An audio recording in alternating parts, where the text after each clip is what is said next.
Well, so I talk about like my stories that I grew up on a council estate, was on welfare, and we were very poor as a family and everything. But actually, if you think about what we had as a child, I had a council house.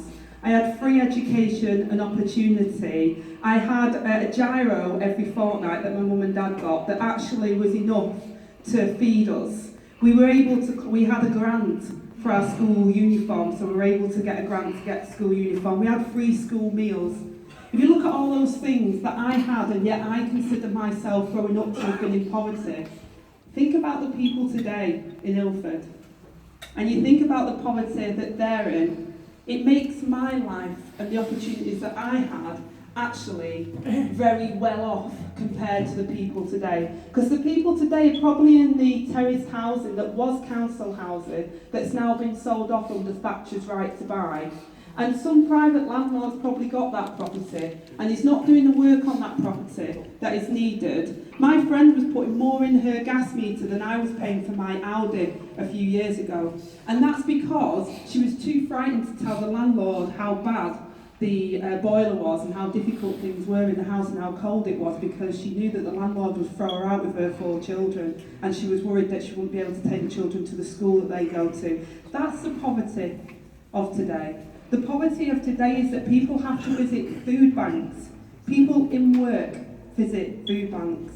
One of the most heartbreaking things that I found on the campaign trail when I was doing a by-election was I visited a food bank with Jim McMahon when Michael Meacher died in Oldham, and we did the by-election.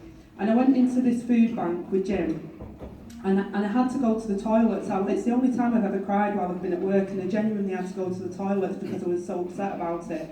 And it's because I saw the nappies and I saw the baby food. And I thought about when I had my son at 16, I didn't have to go begging for food to feed my son, because we had a welfare state that valued me, that said, you are worthwhile and your son is worth something as well. I never had to beg for food for my son. And that's where the Tories have taken us in the UK today. You have to beg. We've got older people on trolleys dying, on trolleys thinking that they're putting a bit too much on our National Health Service. They don't want to call the doctor now because they know the doctors are overstretched.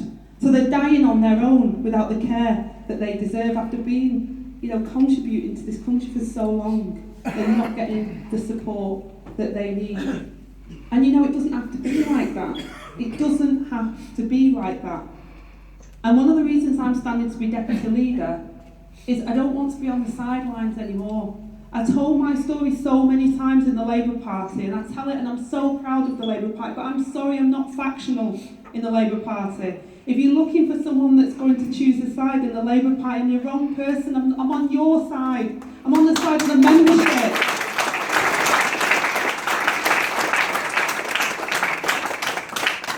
And I promise you another thing, I will never roll back on socialism.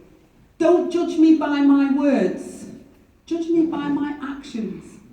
I've done 20 years in the trade union and labour movement. I didn't just go on picket lines, I organised the picket lines. I fought for equal pay for low-paid women workers. I met Sam fighting racism and the BNP in the North West. I've been there at every opportunity, and when everyone else walked away, I stepped up to that front bench and I did my job. And I did that job because Jeremy Corbyn deserved the respect that he got from me over those years. And he didn't get to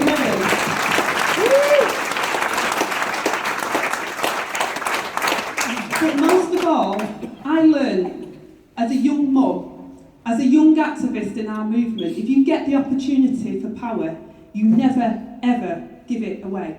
And I want to say something, because there's probably some councillors in the room as well. It's been absolutely difficult for our Labour councillors over the last decade. But they always prioritise our Labour values. And we can call them out if we think they're doing things wrong. You can call me out, and I probably will do things wrong, because we're not perfect in the Labour movement. But our councillors do a tremendous job in the heat of Tory austerity and cuts in our areas. So anyone that steps up, anyone that steps out, anyone that tries to defend our great movement and our great Labour Party will always get my support. Because the opposite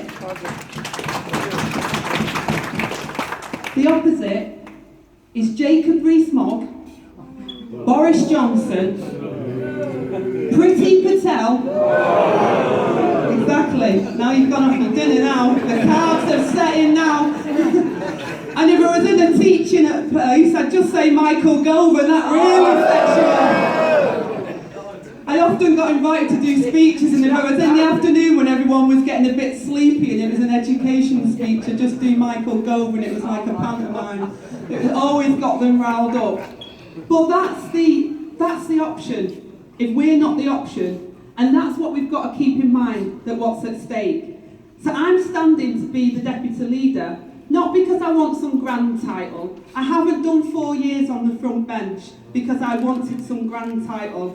Everyone said when I'm stood at the dispatch box, Angie, you look like you're really bossing it, you look really confident, you're there giving it the Tories over the dispatch box, leaning over. I said, no, I'm leaning on the dispatch box because my legs are absolutely bricking it and I feel like I'm going to collapse at any opportunity because I'm scared. And that feeling in my stomach of feeling a bit sick and a bit frightened. But you know what steers me on? You know what gives me the confidence? Is I'm not stood there for me. I'm stood there for you and your families and everyone who put a cross next to my name and says, you need to represent our class and our communities. Go out there and do it. So I get confidence from you as a movement. And I'm absolutely grateful for you being by our sides because it wasn't easy over the last couple of years. I didn't know who the enemy was. They were behind me as well as in front of me. It wasn't easy. It wasn't easy. But I had you with me. And we've all got to come together as a Labour family. That doesn't mean we all agree on stuff. And I can promise you, I'll make you this one promise. There will be things that I say to you over the next couple of years that you might not agree with. And you might think, oh, that's a bit icky. But there'll be things also that you'll be incredibly proud of that I say to you and you'll sign up to. And that's okay in the Labour Party. We can have differences.